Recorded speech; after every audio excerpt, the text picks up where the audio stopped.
Hai smart people, assalamualaikum. Balik lagi di Isbang Unisma.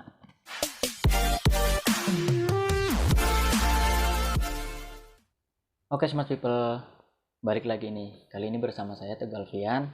Saya mau ngasih tahu smart people kalau Isbang Unisma Bekasi punya konten baru, yaitu Pojok Isbang. Pojok Isbang adalah konten di mana kita berbagi atau sharing terkait ilmu ekonomi, baik itu ekonomi konvensional maupun syariah, atau kita bahas terkait info-info terkini yang kiranya bisa kita bahas dalam konten ini. Oke, check it out.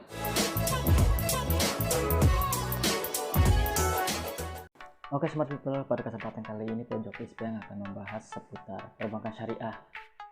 Apa saja produknya, akadnya bagaimana, kemudian skemanya bagaimana. Nah, tanpa berpanjang lebar, mari kita langsung saja ke pembahasan pertama, yaitu jelaskan apa yang dimaksud produk giro, deposito, tabungan, dengan serta jelaskan skema beserta penjelasan alur skema beserta contohnya. Baiklah, langsung aja ke pembahasan pertama, yaitu giro. Apa itu giro? Giro dalam Undang-Undang Nomor 21 Tahun 2008 tentang Perbankan Syariah ada dua macam, yaitu prinsip bagi hasil, yaitu mudharabah, atau prinsip titipan, yaitu wadiah. Secara singkat, giro wadiah diartikan sebagai bentuk simpanan yang penarikannya dilakukan setiap saat dengan menggunakan cek, biliet giro, saran pemerintah, pembayaran lainnya, atau dengan cara pemindahan yang didasarkan pada prinsip titipan. Nah, sedangkan giro mudharabah adalah bentuk simpanan yang penarikannya dapat dilakukan sesuai kesepakatan dengan penggunaan cek, biliet giro. Nah, selanjutnya adalah deposito. Deposito adalah merupakan produk dari bank yang memang ditujukan untuk kepentingan investasi dalam bentuk surat berharga, sehingga dalam perbankan syariah akan memakai prinsip mudharabah. Berbeda dengan perbankan konvensional yang memberikan imbalan berupa bunga bagi nasabah deposan, maka dalam perbankan syariah, imbalan yang diberikan kepada nasabah deposan adalah bagi hasil atau profit sharing sebesar nisbah yang telah disepakati di awal akad. Selanjutnya tabungan. Tabungan dalam pasal 1 angka 21 Undang-Undang Nomor 21 Tahun 2008 tentang Perbankan Syariah menyebutkan bahwa tabungan adalah simpanan berdasarkan akad wadiah atau investasi dana berdasarkan akad mudharabah atau akad lain yang tidak bertentangan dengan prinsip syariah, yang penarikannya hanya dapat dilakukan menurut syarat dan ketentuan tertentu yang telah disepakati.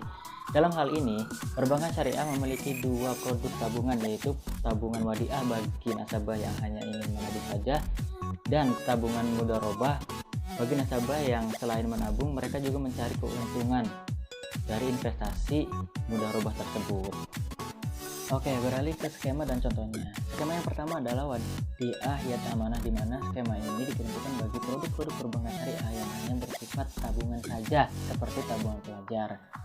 Nah, untuk skemanya adalah adanya akad wadiah yat amanah antara nasabah dan perbankan. Kemudian nasabah menitipkan aset kepada perbankan, dan lalu setiap sebulan sekali bank mendapatkan biaya administrasi atas titipan nasabah tersebut. Yang kedua adalah skema wadiah yat domana. Skema wadiah yat domana tidak jauh berbeda.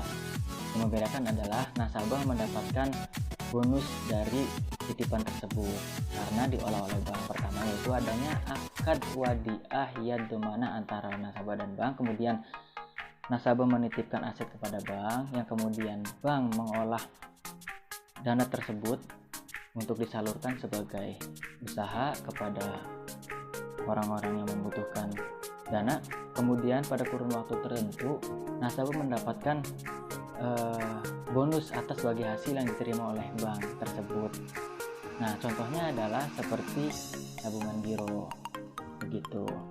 Topik bahasan kedua adalah jelaskan produk penyaluran dana di perbankan syariah, yaitu produk jual beli dengan akad murabahah, salam dan istisna, produk bagi hasil dengan akad murabahah dan musyarakah, dan prinsip sewa dengan akad ijaroh dan IMBT, serta prinsip pinjaman dengan akad qardul hasan, dan menjelaskan skema beserta penjelasan alur skema dengan contohnya.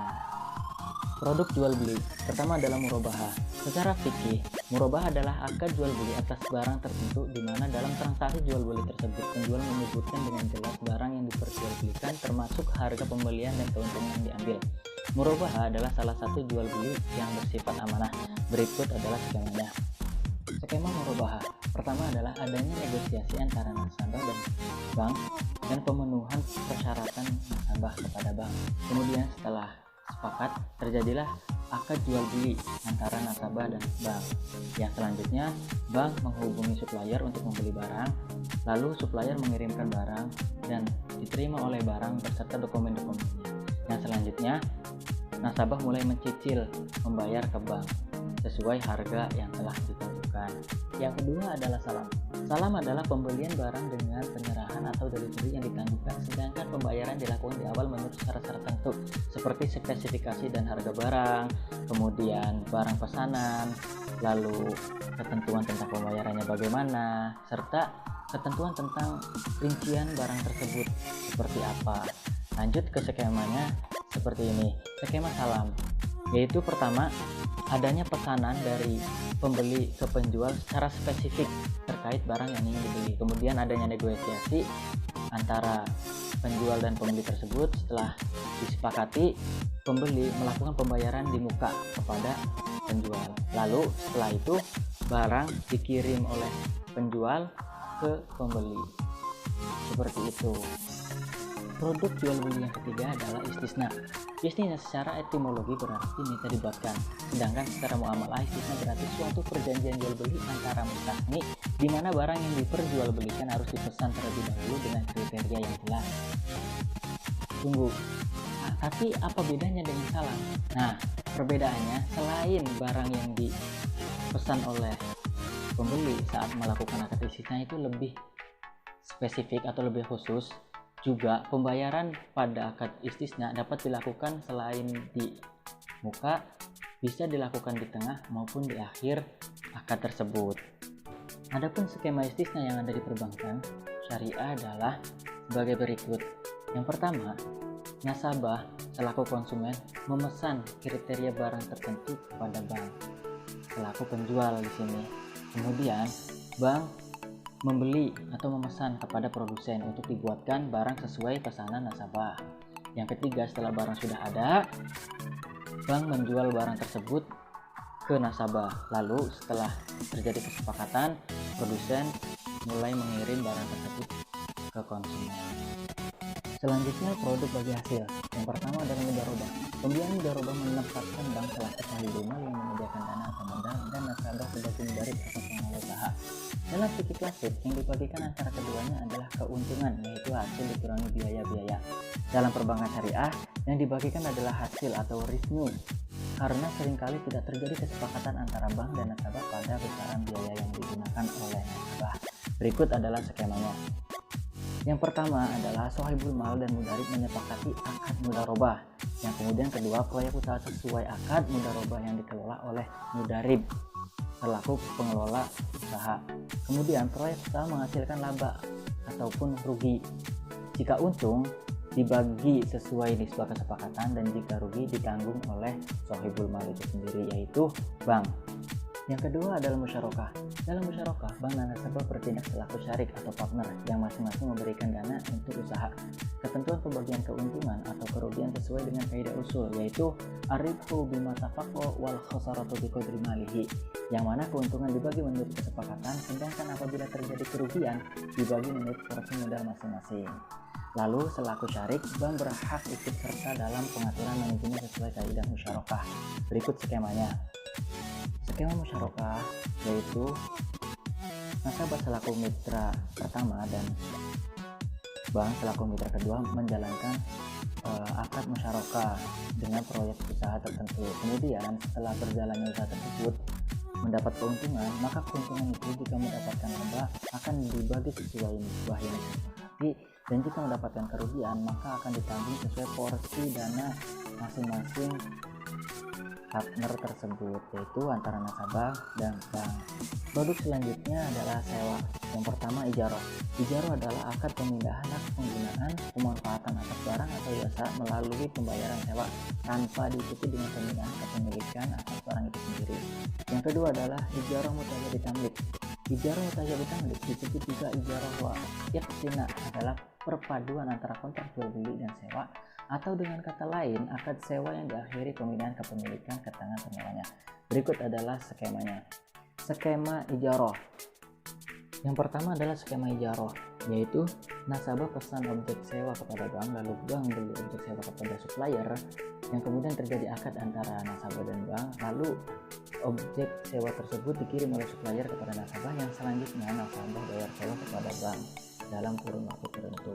Nah, selanjutnya adalah skema ijarah mutajabih tamlik. Tidak jauh berbeda dengan skema ijarah biasa. Yang membedakan adalah setelah barang dikirim dan kemudian nasabah mulai membayar sewa dalam kurun waktu tertentu, barang tersebut bisa dialih kepemilikan dari hak milik objek sewa oleh bank kepada penyewa, seperti itu. Produk pembiayaan yang terakhir adalah produk pinjaman, yaitu qardul hasan. Qardul hasan adalah kegiatan penyaluran dana dalam bentuk pinjaman kebijakan tanpa imbalan dengan kewajiban pihak peminjam mengembalikan pokok pinjaman secara sekaligus atau cicilan dalam jangka waktu tertentu, dengan tujuan utamanya yaitu untuk membantu rakyat kecil di mana dana tersebut didapat dari infak, sedekah, dan sumbangan. Skema dari kode tersebut adalah: pertama, nasabah mengajukan perjanjian kode kepada bank syariah, yang kemudian bank syariah memberikan modal dan nasabah tenaga untuk proyek usaha. Selanjutnya, setelah sekian lama proyek usaha mendapatkan keuntungan, maka keuntungan tersebut 100% milik nasabah, dan untuk bank syariah hanya mengembalikan modal saja. Namun jika terjadi kerugian, maka nasabah tidak berkewajiban untuk mengembalikan modal yang telah diberikan oleh bank syariah tersebut. Pembahasan yang ketiga adalah jelaskan produk jasa di perbankan syariah, yaitu produk dengan akad wakalah, produk dengan akad hawalah, produk pegadaian dengan akad rohan, produk bank dengan akad kafalah, serta jelaskan skema beserta penjelasan alur skema dengan contohnya. Baik, yang pertama adalah wakalah.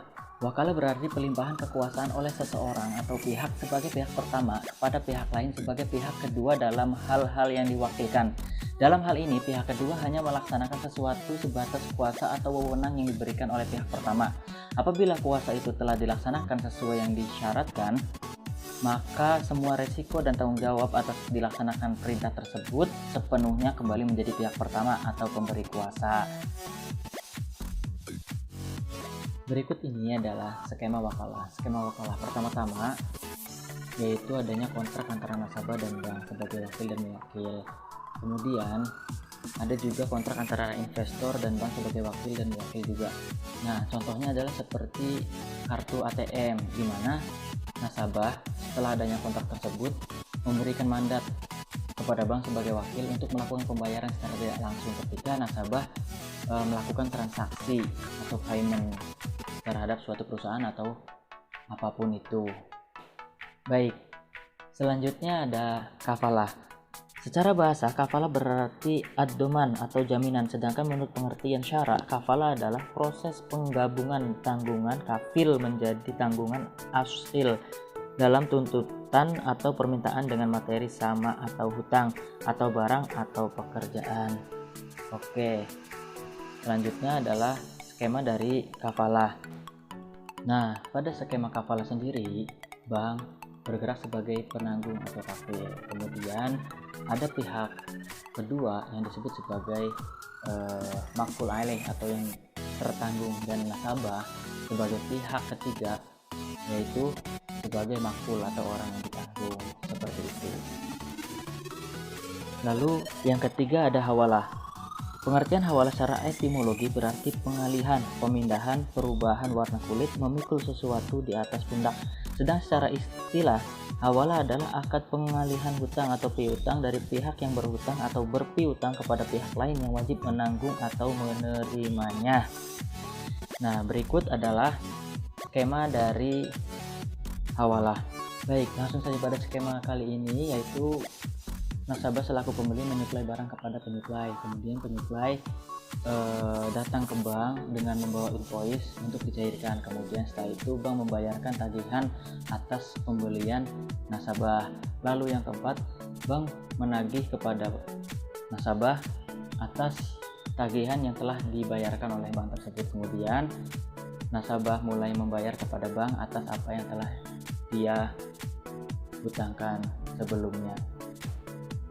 Lalu selanjutnya ada rohan.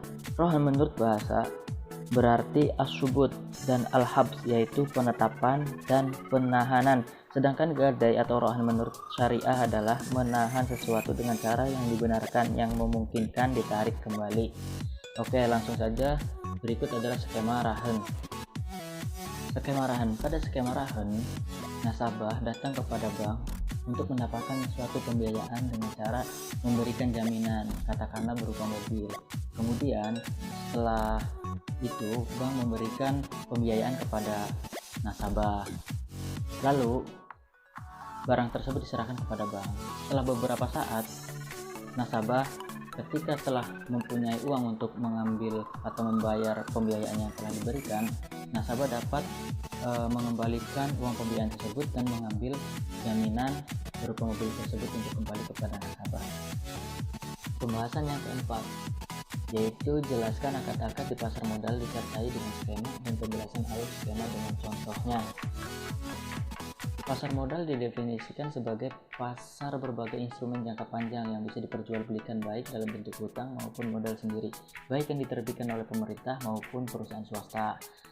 Sedangkan pasar modal syariah adalah pasar modal yang menerapkan prinsip-prinsip syariah dalam kegiatan transaksi ekonomi dan terbebas dari hal-hal yang dilarang seperti riba, gharar, dan maisir.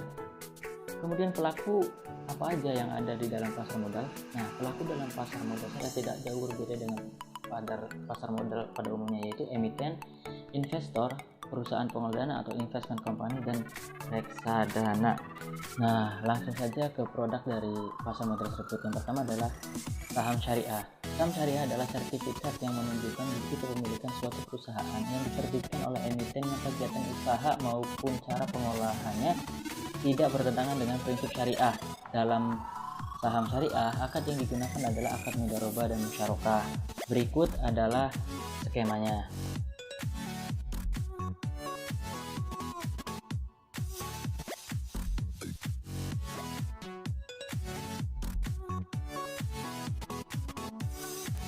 Yang kedua ada obligasi syariah. Obligasi syariah adalah suatu surat berharga jangka panjang berdasarkan prinsip syariah yang dikeluarkan emiten kepada pemegang obligasi syariah, yang mewajibkan emiten untuk membayar pendapatan pada pemegang obligasi syariah berupa bagi hasil serta membayar kembali dana obligasi pada saat jatuh tempo.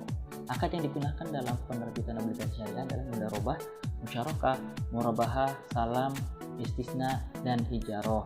Nah, berikut adalah skema-skemanya.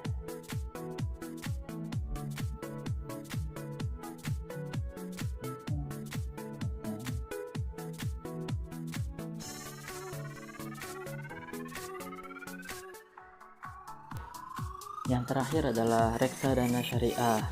Reksadana syariah adalah wadah untuk menghimpun dana masyarakat yang dikelola oleh badan hukum yang bernama manajer investasi untuk kemudian diinvestasikan ke dalam surat berharga seperti saham, obligasi, dan instrumen pasar uang yang sesuai dengan ketentuan dan prinsip syariah Islam, antara lain dengan portofolio penempatan dana di instrumen keuangan syariah seperti saham syariah dan sukuk. Berikut adalah skema reksadana syariah. Oke, terdapat investor yang kemudian menyetorkan dana kepada pengelola dana. Pengelola dana kemudian memberikan laporan kepada Bapepam BSN MUI, lalu Bapepam mengawasi pengelola dana tersebut. Dan kemudian pengelola dana membeli surat berharga di pasar modal. Lalu terjadi jual beli efek dengan emiten yang kemudian menghasilkan bagi hasil sesuai nisbah. Pembahasan yang terakhir adalah jelaskan akad-akad di asuransi syariah disertai dengan skema dan penjelasan alur skema dengan contohnya. Oke, asuransi syariah. Asuransi syariah adalah usaha saling melindungi dan tolong-menolong di antara sejumlah orang atau pihak melalui investasi dalam bentuk aset atau tabaruk, memberikan pola pengembalian untuk menghadapi risiko tertentu melalui akad perikatan yang sesuai dengan syariah. Berikut adalah skema yang ada pada asuransi syariah, yaitu dengan menggunakan mekanisme tabaruk. Yang kedua merupakan dana tabungan melalui investasi peserta. dapat beberapa data yang terkumpul diprogramkan, kemudian nanti tersebut jadi data kita itu sendiri. Oke, mungkin sampai di sini dulu project listing kali ini. Mohon maaf mana masih banyak kekurangan dan kesalahan dari apa yang saya sampaikan, dan tolong tinggalkan komen untuk saran kedepannya bagaimana. Kemudian jangan lupa like, subscribe, and sharing. See you next time di Pojok Is Bang. Dadah.